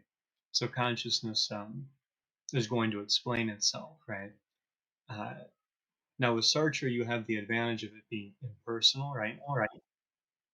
But at the same time, Deleuze is still concerned that it remains grounded in consciousness. So something like manifestation would already be given, right? Because you're starting from consciousness and working toward consciousness, right? So manifestation, even if the ego is produced as it would be for Sartre, right, as an object in the world. Force, I think it's second degree consciousness, the transcendental one. You would still have that problem of manifestation, basically having already been, as he says, like ready at hand, right? It's already a given, even in your explanation of how it's produced. Yeah. Yeah, no, totally. Yeah, totally agree. Yeah, and but he says but I think there's still this notion of transcendental field. But he says the transcendental field is no more individual than personal, no more general than universal. And this is what he's kind of searching for. And this says it's a bottomless entity, neither shape nor difference, a schizophrenic abyss, which obviously refers to the previous series. And if everything contradicts such a conclusion, given the surface organisation of this field, because the schizophrenic abyss, as far as I understand it, is a depth, a thing in depth. Well, it's the word abyss obviously relates to that, so it is to do with bodies. But it's that everything contradicts such a conclusion, the surface organisation of the field. So the transcendental field is organised at the surface. So sense is a transcendental field of sense is organised at the surface. The idea of singularity, there's anti-generality, however impersonal and pre-individual, must now serve as our hypothesis for the determination of its domain, its genetic power. So this last sentence is obviously the kind of the foundation for the next series. It's hard for me not to draw a line forward. I'm trying not to bring other texts into this, but like this is about the BWO and the things that are on it, the elements that are on the surface of the body without organs. It is incredibly difficult for me not to just draw a direct line to that. And that we're talking, when we start saying things like pre-individual, for example, or not impersonal, that's what we're talking about, is the sort of transcendental nature of that set of things, or that structure, or that element. That's how I'm seeing it. It's a direct, like, early part to that. Yeah, I don't know that book. I think for me that the sense here is that it is not of the body; it's at the surface all the time. But I think the new element is the transcendental idea, which implicates oneself within that. But then does it in a kind of contradictory way, in that, so it's not personal. It's no more individual than personal, no more general than universal. But he said it's not a bottomless entity without neither shape nor difference. So he said it's not that. So the question, what is it? You know. I think Brooks is right about that. This is basically the kind of beginnings of the idea of the body without organs. And what we have to remember is that, Deleuze has completely absorbed the ideas of Simondon, and so he believes that we have to go through this process of ontogenesis by transduction in order to get the individual, and that the pre-individual sticks around, so that's the source of creativity, where the individuals can change over time. And to Derek's point, really quick to Derek's point though, the use of body without organs, I think the discussion you all have been having, and I keep, like, it's opening up new connections for me in really interesting ways, because the fun part about the body without organs is it is described as a surface by Deleuze in everything else that came after this. And so there's sort of there's no way that isn't informed or built on what he's talking here by existing on the surface of the bodies.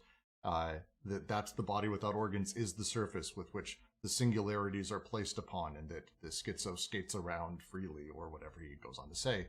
But when we're talking about it here, the idea of this impersonal, pre-personal, pre-individual surface or existence of things, this field of the virtual that the singularities are on, that sort of become the organizing thing for how sense is generated.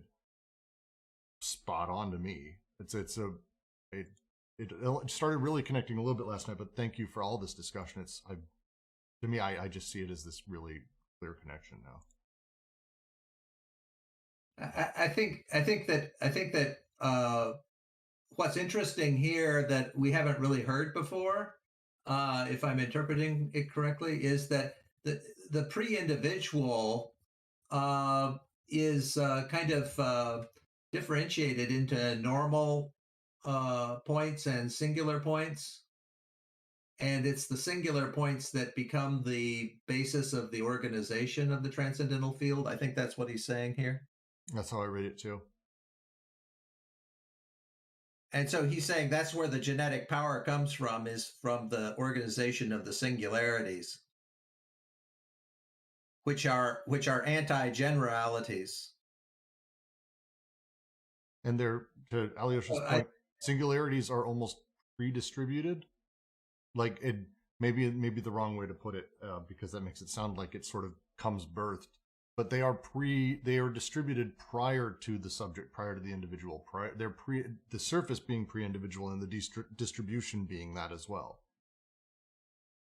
Yeah, I agree. It's super Simondon. It is super. It's pretty Simondon. Yeah. Can I just say that I'm a bit worried about that. If it's sorry, do you mean it's a priori in that it exists in advance of the subject? Is that what you're saying? I don't know if I'd say a priori, but I would say pre-individual.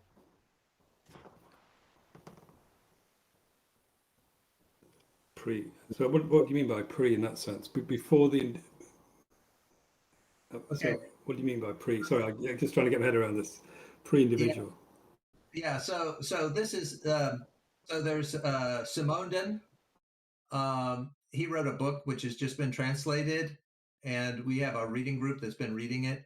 And but one of the key things is that Deleuze takes it as a given that what Simondon says about ontogenesis and transduction, and basically that's saying that you can't start with the individual in your philosophy. You have to say where that individual came from.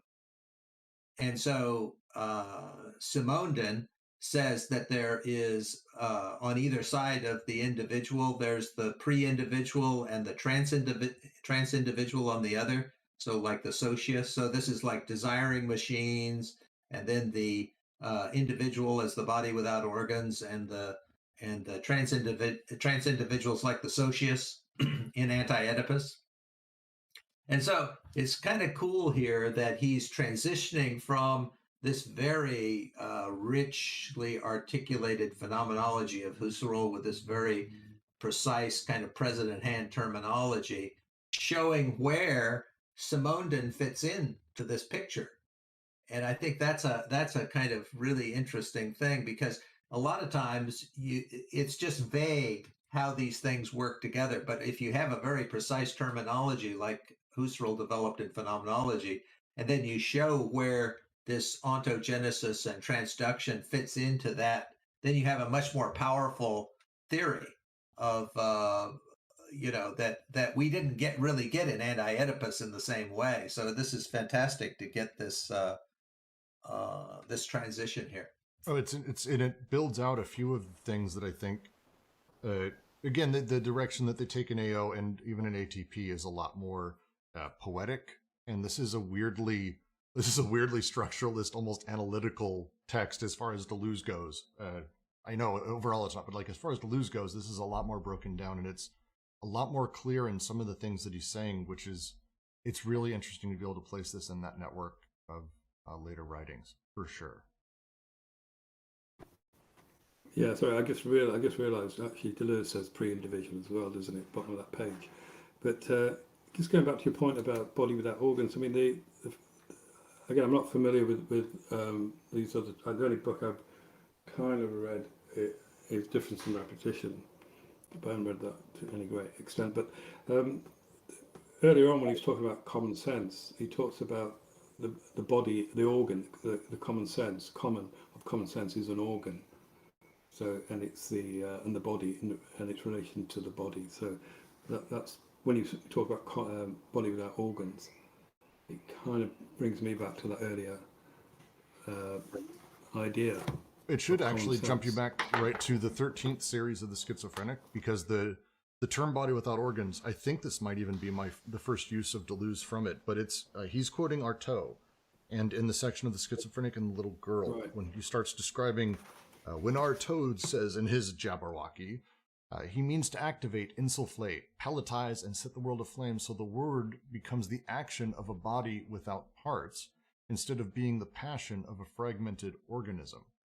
The description here of that sort of early use of the body without organs, superior body, the body without organs of Eniton and Artaud. This is very much that sort of first usage, and I know it comes up a little bit later as well in this. But to be very specific, the duality of the schizophrenic word has not been adequately noted. It comprises the passion word, which explodes into wounding phonetic values, and the action word, which wells inarticulate tonic values.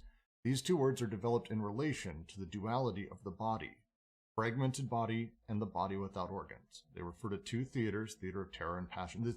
The usage of this being here and then kind of seeing singularities come up literally in the next one, which is what later on he describes as the things covering the body without organs, I find fascinating, the genesis of that.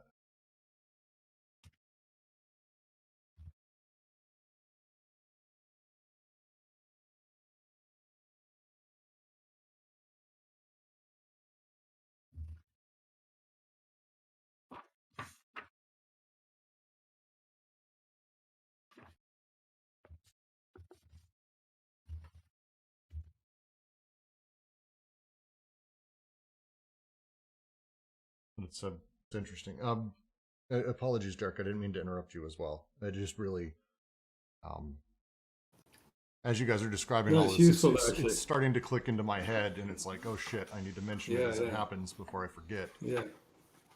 No, definitely. That's the kind of thing that you do need to bring up when you remember it. No, it's really interesting hearing that, actually.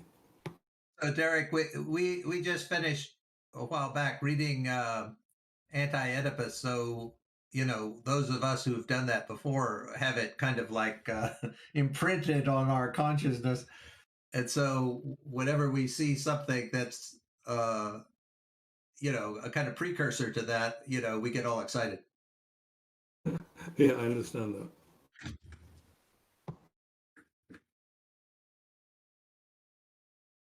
And it's interesting the way that he's also phrasing this. He's kind of placing the new, and he will be talking about the singularities that are pre-individual, impersonal, ramified chance, all of this. But the way he's describing Husserl and all of these as kind of a choice of sense between this undifferentiated abyss, which he says obviously it's not that, but or the other option being already given individuals and persons.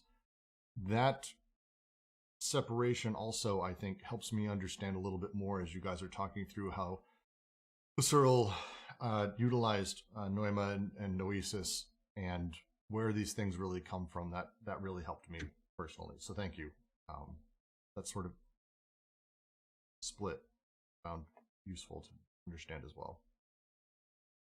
Yeah, and then if someone wants to find out more about Husserl, they should read Cartesian Meditations and then probably Ideas 1.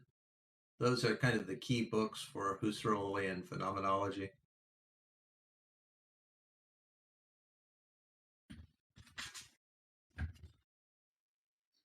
I've gone back to the beginning of the section, or I guess the series, and it's kind of interesting because it's almost as though the conclusion precedes the argumentation in this one, because going back, I see why he's so concerned with autonomy now, because not only with the transcendental field, but with the displacement of the person on the consciousness, right? It sounds like what he's doing is he's basically working out more directly in this section how cause and effect have their not only their interrelationships and relationship with each other, but more so how any autonomy for causes and effects can basically be constituted. Which will also, I think, it'll start to take over what Husserl was trying to use transcendental consciousness to explain here.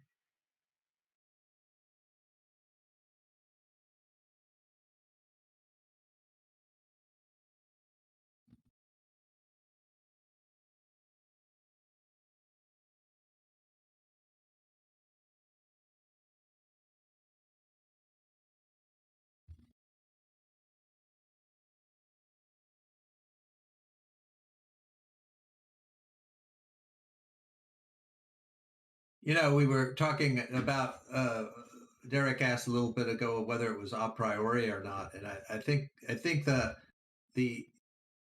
basic idea is that we're trying to find things that are purely immanent, that act kind of like world lines, say in relativity theory, where you don't need to, and like gauge particles, you don't need to have an external grid of reference. The references are internal to the immanent realm. So like gauge particles or like world lines in relativity theory, it's following geodesics in relativity theory. There's a kind of internal relativistic axiom system within the immanent realm, and that's what he's trying to get at, and he's trying to jettison these transcendentals, the need for the a priori in order to understand what's going on in the transcendental field. Yeah, he's trying to, I don't know, make transcendental immanent. It's a very interesting breakdown of it coming from this direction. And we had this talk also during our AO, multiple AO parts. But it's a really interesting sort of take to come from this direction. And Jesus, it's a lot. Yeah, he's decentering consciousness.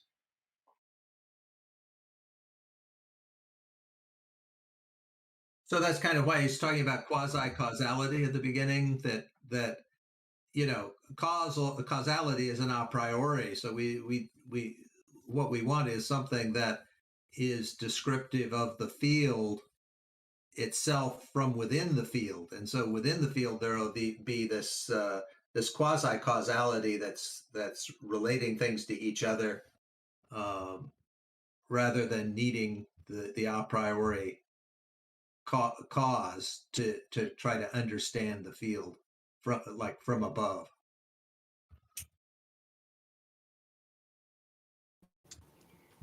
Yeah, I think it's useful to kind of go back, because he hasn't solved the problem in this series. He's kind of expressed it and then put forward a direction that what he might follow. But the problem is expressed in the paragraph beginning in my copy in page 9, bottom 98. So he starts off, how would you reconcile these two contradictory aspects? So this is the two contradictory aspects of sense. So it's impassibility in relation to states of affairs, neutrality in relation to propositions on the one hand, and we have the power of genesis in relation to propositions related to states of affairs themselves. So that's the kind of the duality of sense, in that it's neutral in relation to propositions, but also has a power of genesis in relation to propositions. So it's got that kind of strange paradoxical relationship. And he says, how would you reconcile the logical principle according to which a false proposition has a sense? So a sense of the condition of truth remains indifferent to both the true and the false, and then no less certain transcendental principle according to which a proposition always has the truth. So I think in the first one, the sense doesn't have the truth. It's a false proposition, it has a sense, but it's not. It's indifferent to truth. But in the transcendental principle, proposition always has the truth. And he says the part and kind of which it merits, and which belongs to it according to its sense. So I think this is it's kind of useful perhaps to have this. Again, it's the paradox of he's trying to kind of explain. And he said the cell, obviously saying the cell doesn't actually achieve that, because he goes down the route of common sense. It's a conceptual rather than a what is the phrase? I can't remember. It's conceptual rather than what's the phrase he uses? No one. Can't remember. An event. Sorry, it's not event. So it's a concept rather than an event.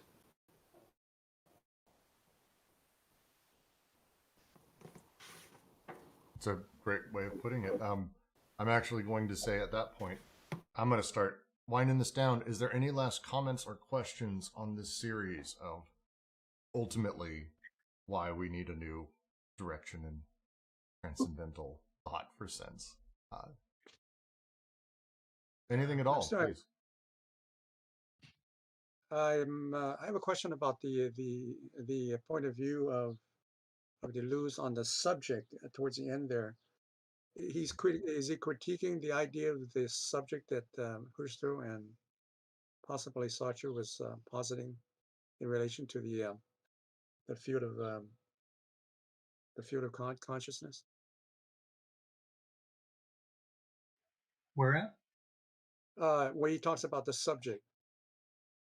Is Deleuze saying, positing that there is no subject, but that but whereas these other people like Husserl and even Leibniz are positing the idea of a subject? I think part of it is the derivation of a subject and therefore the production of a subject. So with Husserl, right, it does not seem to us, therefore, that the problem is really advanced insofar as Husserl inscribes in the transcendental field centers of individuation and individual systems, monads, and points of view, and selves in the manner of Leibniz, rather than a form in the form of the I in the Kantian manner. Right. So he does see some important development here that Husserl is making, right? Because Deleuze is going to take up some of this himself, right? But that said, again, one, this is all still grounded in a transcendental consciousness, and two, it's sort of taking consciousness as the constitutive for things like the monad, for individuation and that, right?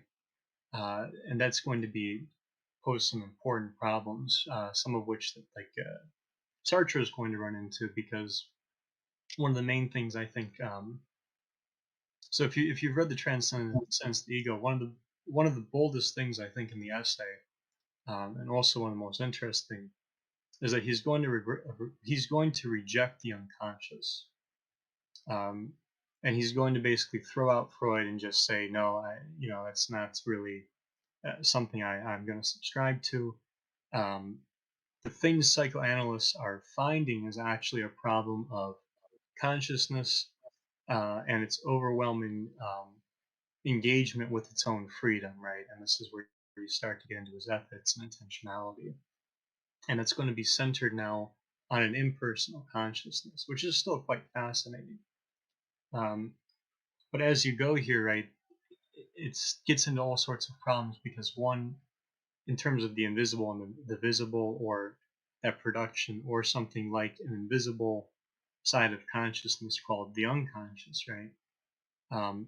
The way that plays into productions, and if we take causality and effects here, or causes and effects, and this autonomy, as Deleuze is working it out, right, that's all taking place without consciousness or a transcendental consciousness directing it, right? So it takes us out of the subjective if the subject is going to be that consciousness. If we take that which is being individuated as subjective, or the subject, then that's a different problem entirely, one that a priority of consciousness will kind of be ill-equipped to advance, right? Which is why the monads sort of end up being as sort of a new set of nuclei, right? Because it's going to be nuclei before consciousness once again. So I don't know if that helps, but it's basically saying that although Husserl does sort of kind of depersonalize it, he's not able to go as far as Sartre does, and even though Sartre does depersonalize consciousness, he maintains it as foundational, right, and therefore risks some of the Stoicsology. Right. Yeah. So this kind of depersonalization of consciousness means that that it lacks a subjective identity.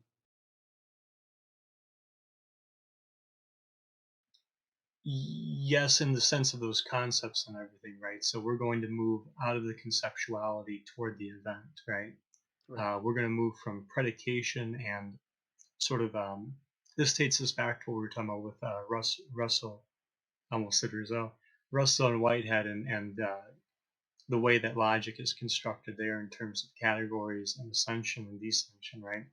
Here we're moving in developing a horizontal axis where events and becoming and actions, right, and movement are going to start to be something we have to really pay attention to, Right. and also not relegate. Yeah. Also, the body without organs is a kind of a concept of the individual, but it's not a subject, though, right? I'd be even hesitant to say I that think it's a the- concept of the individual. Yeah, I think the issue here is thinking, and again, going back to the Simondon, they think you have to, I think, rethink of it as, instead of thinking always consciousness and is coterminous with subject, which is coterminous with the individual is just one result of the individuating process, is how Simondon would say it. So there's a pre-individual sort of field, a state, and through a process of individuation, the individual is one possible result, or an individual is one possible result of that process. But that doesn't exhaust everything that existed in the pre-individual state, all the potentials, all the possible becomings. So rather than thinking of it as, some kind of very relativistic epistemological move where you're just saying the subject doesn't exist, everything is multiplicity, that's sort of maybe an initial move that you can make to kind of realize your common sense or something. But it's not that the subject doesn't exist, it's just that what we think of as the subject in a very basic sense is one result of this individuating process, and there's a continuous pre-individual reality that continues to provide the source for future becomings, and having that relationship in what Simondon will call a metastable system. It's much more about systems in these relationships than thinking of it as just an individual subject over time going through changes, or a much more dispersed kind of subject going through changes over time. All of this stuff that we've been talking about. I'm no expert by any means, but even the stuff around Aeon and Chronos, like, it really strikes me, as Kent was saying, that Deleuze is approaching these problems in a completely idiosyncratic way, but taking up all of the sort of questions and things posed by Simondon in terms of thinking about not just becoming happening to a thing, but even in the pre-individual state, as Simondon will say, there isn't even time emerges through the individuation process. So you have this kind of very strange, interesting primordial mass where you move towards conversations around phase shifting rather than becoming between already individuated beings. So I guess where I'd end this is just saying, when you start talking about subjects and individuals and these things, and remember, individual in philosophy doesn't just mean the subject as we think about it. It refers to like atoms and things like that. We're already talking about already individuated beings. That's always the problem. So the question is, how do you go back and start to look at things before or in the process of getting individuated?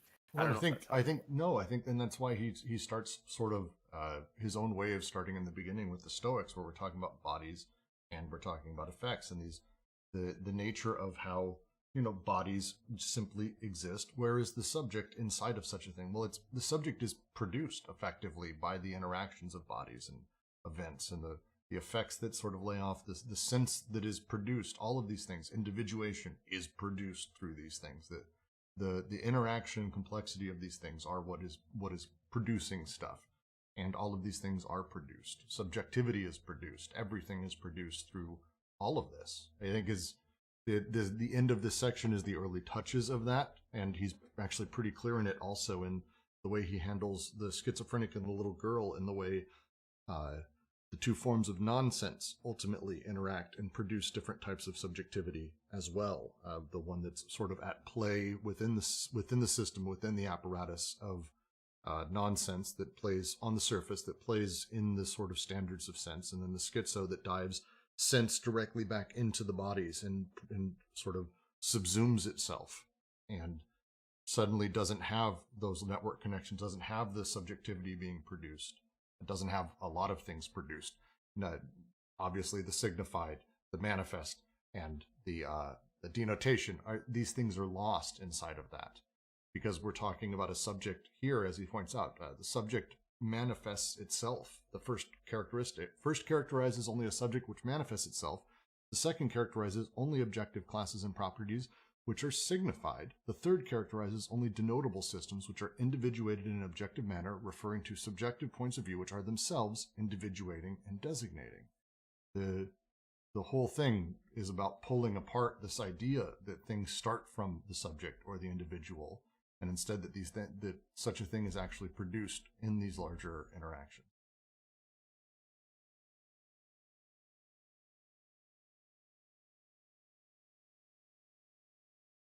Yeah, I think that's really helps. And so the very idea of a subject maybe is just based on the notion of memory and kind of a coding that occurs, right, to the body without organs.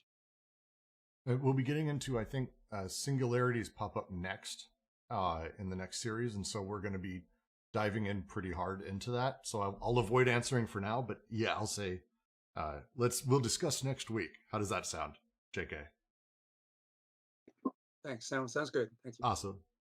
And yeah, we're pushing really hard into AO, and I'm sorry we do that. It's as Kent said, I'm in my second reading with a group, but we did this. This was a hard reading for us, and so it's kind of going to be something that sticks in our heads for a long time. But this is great. Any other last questions or notes before I turn this thing out? Off.